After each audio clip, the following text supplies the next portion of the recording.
निर्णय न्यायिक कम, राजनीतिक ज्यादा है। ये मामला न्यायिक कम है, राजनीतिक ज्यादा है। अडानी और मोदी का रिश्ता क्या कहलाता है, न्यायपालिका को खत्म करने की क्या साजिश भारतीय जनता पार्टी की चल रही है, इसी को लेकर आज हम लोग प्रेस कॉन्फ्रेंस कर रहे हैं।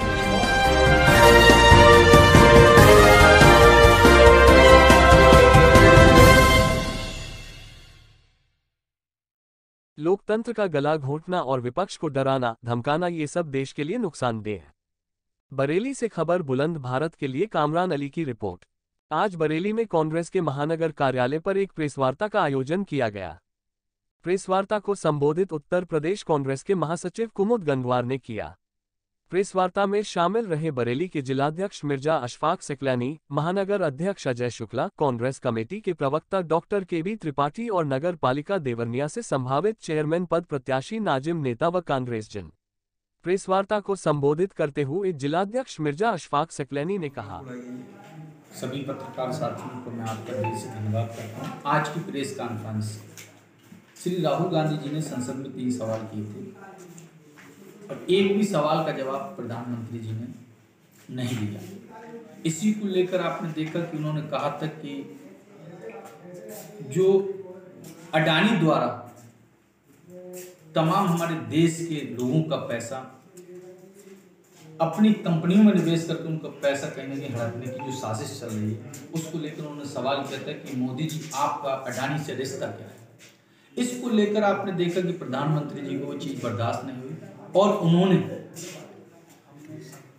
किस तरीके से लेकर राहुल गांधी जी की सदस्यता समाप्त कराने का काम किया। और इसलिए मैं कहता हूं कि साजिश के तहत कि कोई भी वादी मुकदमा लेकर अदालत में जाता है, अपने ही किए हुए मुकदमे को स्टे कराता है। स्टे कराने के बाद तमाम केस देश के अंदर मेरी जानकारी के अनुसार कि 7 करोड़ केस शायद लंबित पड़े, उनकी सुनवाई नहीं होती।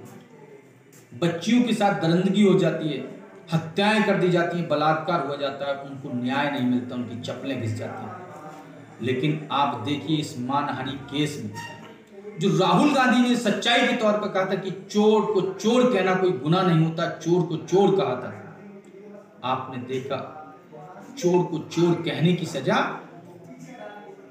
आदरणीय हमारे देश के प्रधानमंत्री ने एक अपने विधायक को वो भाषण जो राहुल गांधी ने दिया वो दूसरे प्रांत में देते हैं और दूसरे प्रांत में उसका केस दर्ज होता है और सूरत की निचली अदालत में सर्वाधिक जो सजा होती है मानहानि केस में 2 साल की सजा दी जाती है। और सजा देने के साथ साथ स्टे होता है और स्टे होने के बाद 20 दिन पहले वो व्यक्ति जाता है, वादी जाता है और कहता है कि मुझे उस केस के बारे में हम तैयार हैं, अब इस केस को हम खोलना चाहते हैं। और हमारे जो सूरत के जज साहब हैं उन्होंने 22 दिन के अंदर, जिसमें छुट्टियां भी हैं कहीं ना कहीं बीच में, होली की भी छुट्टी और त्योहारों की भी छुट्टी थी, उन्होंने 22 दिन में उस केस को देखा और सर्वाधिक सबसे ज्यादा सजा देने का काम किया। और इसी के आधार पर नरेंद्र मोदी की सरकार ने आपने देखा उनकी सदस्यता रद्द कर दी और उनको आवास खाली करने का नोटिस दिया। अफसोस के साथ कहना पड़ता है कि जिसके परिवार ने इस देश को सींचने का काम किया हो, पंडित जवाहरलाल नेहरू ने बहुत से करोड़ रुपए की संपत्ति देश को समर्पित कर दी थी। आज ऐसे परिवार जिसने राजीव गांधी जी का जो बेटा है, इंदिरा गांधी जी का पोता है, जिसने इस देश को सींचने के लिए अपनी जानों की आहुति दी है, ऐसे परिवार के सदस्य को गलत तरीके से साजिशन न्यायपालिका का सहारा लेकर उनको सदस्यता रद्द करने का होना चाहिए। न्यायपालिका बार बार राहुल गांधी कहते हैं और देश के लोग समझते हैं, तमाम हमारे मीडिया के भी जो निष्पक्ष मीडिया के साथी वो भी इस बात को बार बार कहते हैं। आज कलम पर पैरा है, नरेंद्र मोदी सरकार न्यायपालिका अब सुरक्षित नहीं। आपको याद होगा राहुल गांधी ने संसद में भी कहा था और सड़क पे भी कहा था, हमारे कांग्रेस के नेताओं ने कहा कि 3 जज आकर सामने आते मीडिया के और कहते हैं कि न्यायपालिका पे भरोसा अब कहीं ना कहीं जनता से विश्वास उठ रहा है। ये सारी चीजें मोदी की सरकार कहीं ना कहीं नहीं देख रही है। इस देश के संविधान को खत्म करना चाहती है, इस न्यायपालिका को खत्म करना चाहती है।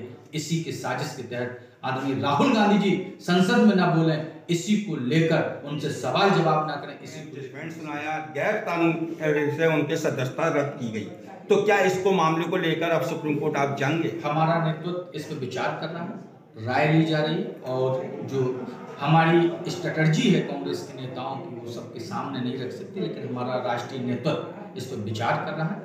और इस वाले हैं क्या वो लोग सब किनारा करना चाहेंगे?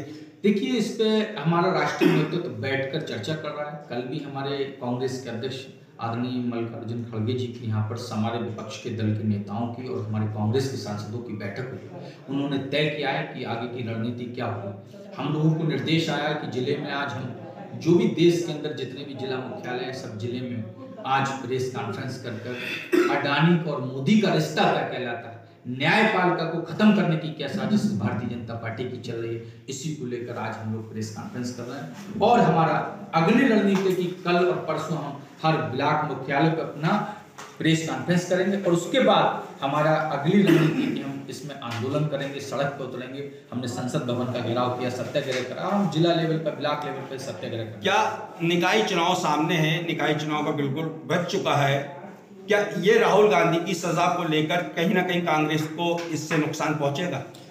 निश्चित तौर पर नुकसान नहीं, फायदा पहुंचेगा। और मैं इसलिए कहता हूं फायदा पहुंचेगा कि देश देख रहा है, 140 करोड़ जनता देख रही है कि जिस तरीके का नंगा खेल ये भारतीय जनता पार्टी की सरकार कर रही है, नरेंद्र मोदी जी की सरकार कर रही है। क्या रिश्ता है अडानी का और मोदी का, क्यों बचाना चाहते हैं? जेपीसी की मांग कांग्रेस पार्टी लगातार कर रही है, विपक्षी दल कर रहे हैं, क्यों नहीं जेपीसी का गठन किया जा रहा है? जेपीसी का गठन किया जाना चाहिए और जेपीसी का गठन होने के बाद दूध का दूध पानी हो जाएगा। क्यों मोदी जी और भारतीय जनता पार्टी की सरकार एकदम उनके सामने खड़ी हो जाती है और बचाने का काम अडानी। जैसे आपका कहना है कि देश देख रहा है, देश तो कोरोना काल को भी देखा हुआ था और 2022 का चुनाव बहुत अच्छा जीत के भारतीय जनता पार्टी गई, तो क्या उम्मीद की जा सकती है?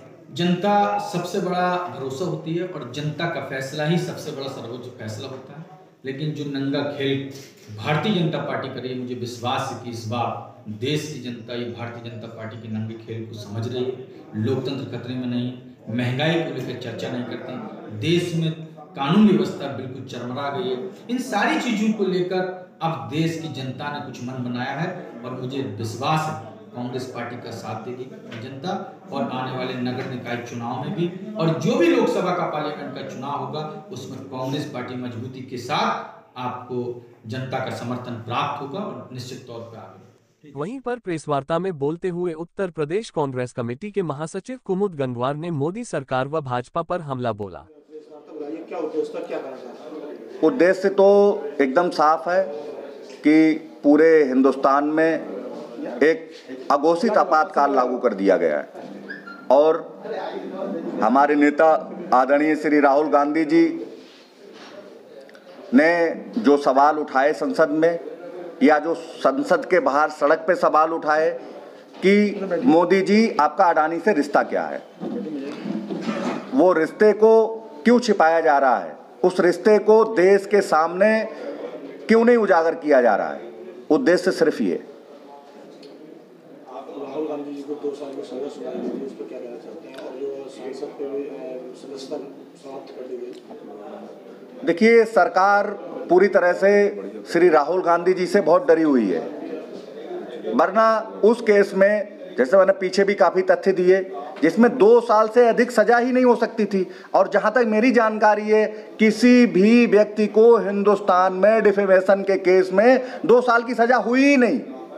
2 साल से 1 दिन कम की भी सजा होती तो संसद की सदस्यता नहीं जाती। तो इसलिए ये मामला कानूनी से ज्यादा राजनीतिक है और ये राजनीतिक तरीके से किस तरह से राहुल जी की आवाज को संसद में ना बोलने दिया जाए, इसलिए ये सब कुछ हुआ। उधर पता चला कि वो कोर्ट का निर्णय आता है, 24 घंटे से पहले उनकी सदस्यता समाप्त कर दी जाती है और 2 से 3 दिन के अंदर बंगला खाली करने का नोटिस दिया जाता है। ऐसे अभी भी 6 से ज्यादा लोग हैं हिंदुस्तान में जो सरकारी बंगलों में रह रहे हैं और जो सरकारी किसी पद पे नहीं है, उनको कोई नोटिस नहीं जारी किया। अभी परसों कर्नाटक का चुनाव डिक्लेयर हुआ तो हमारे मीडिया के ही बंधुओं ने इसी से पूछा कि आपने वायनाड चुनाव क्यों नहीं डिक्लेयर किया, तो उनका नहीं अभी तो 1 महीना है उनके पास, 1 महीने का स्टे है। तो ये बात हमारे लोकसभा के सेक्रेटरीट को क्यों नहीं पता थी कि अभी उनके पास 1 महीना है? ये बात बंगला खाली कराने की चिट्ठी से पहले क्यों नहीं पता थी कि अभी 1 महीना है? जबकि इसी कह रहा अभी 1 महीना है। उन्होंने वहां पे चुनाव की कोई तारीखें नहीं ऐलान की, क्योंकि उन्हें मालूम है कि अभी वहां 1 महीना है। सब जान रहे हैं ये कानूनी से ज्यादा राजनीतिक लड़ाई है। राहुल गांधी आगे इलेक्शन न लड़ पाए लंबे टाइम तक। देखिए, कांग्रेस पार्टी देश की पार्टी है। अभी से मैं आपको कह दूं कि कांग्रेस पार्टी क्या कहेगी। कांग्रेस पार्टी इन्हीं मुद्दों को लेके देश की जनता के बीच जाएगी और कांग्रेस पार्टी जवाब नहीं देगी, जवाब देगी इस देश की 140 करोड़ जनता। वो जवाब देगी कि इस देश में तानाशाही नहीं चलेगी। ये देश गांधी का है, ये हिटलर और मुसोलिनी का देश नहीं है। ये गांधी का देश है, ये गांधीवादी तरीके से ही चलेगा। अभी सब नगर निगम के चुनाव की जो है घोषणा हुई है और उसको लेकर लगभग चुनावी पार्टियां अपने अपने प्रत्याशी उतार रही। कांग्रेस की किस प्रकार से तैयारी है? कांग्रेस की पूरी तैयारी है। कल ही रिजर्वेशन आया है, हम लोगों की इंटरनल मीटिंग हो चुकी है। हम लोग पूरे उत्तर प्रदेश में पूरी ताकत के साथ सभी नगर निगमों में, सभी नगर पालिकाओं में, सभी नगर पंचायतों में एवं सभी पार्षद और वार्ड सारे चुनाव हम पूरे उत्तर प्रदेश में बहुत मजबूती के साथ लड़ेंगे। सर, जैसे कि पूर्व में भी कई सारे ऐसे पॉलिटिशियंस हैं, सांसद, विधायक हैं जिनके बहुत पहले से मुकदमे चल रहे हैं। राहुल गांधी जी का निर्णय इतना जल्दी आया। सहमत होना असहमत होना ये आदमी का स्वाधिकार है। अगर हम निर्णय से असहमत होने की व्यवस्था ना होती तो ऊपर के न्यायालय क्यों बनाए जाते? ये तो सबसे लोअर कोर्ट का निर्णय है, CJM कोर्ट का निर्णय है। हम इस निर्णय से पूरी तरह से असहमत हैं और ये निर्णय न्यायिक कम राजनीतिक ज्यादा है। ये मामला न्यायिक कम है, राजनीतिक ज्यादा है। अगर सर JPC लागू हो जाती है तो उससे कांग्रेस को और बाकी अन्य पार्टियों को जो है विशेष अधिकार मिलता है, उसका कितना फायदा मिलेगा? देखिए, JPC में कोई ऐसा तो नहीं विपक्ष के ही सांसद होंगे सदस्य। JPC में तो सत्ता के विपक्ष के दोनों के सदस्य होते हैं भाई। JPC कोई ऐसा तो नहीं कि केवल विपक्ष के सांसद जांच करेंगे, उसमें तो दोनों के सदस्य होते हैं। लेकिन एक पटल पर चर्चा होने लगेगी, एक पटल पर सबूत इकट्ठा होने लगेंगे, जिससे कि हमारे प्रधानमंत्री जी नहीं चाहते कि ऐसा हो।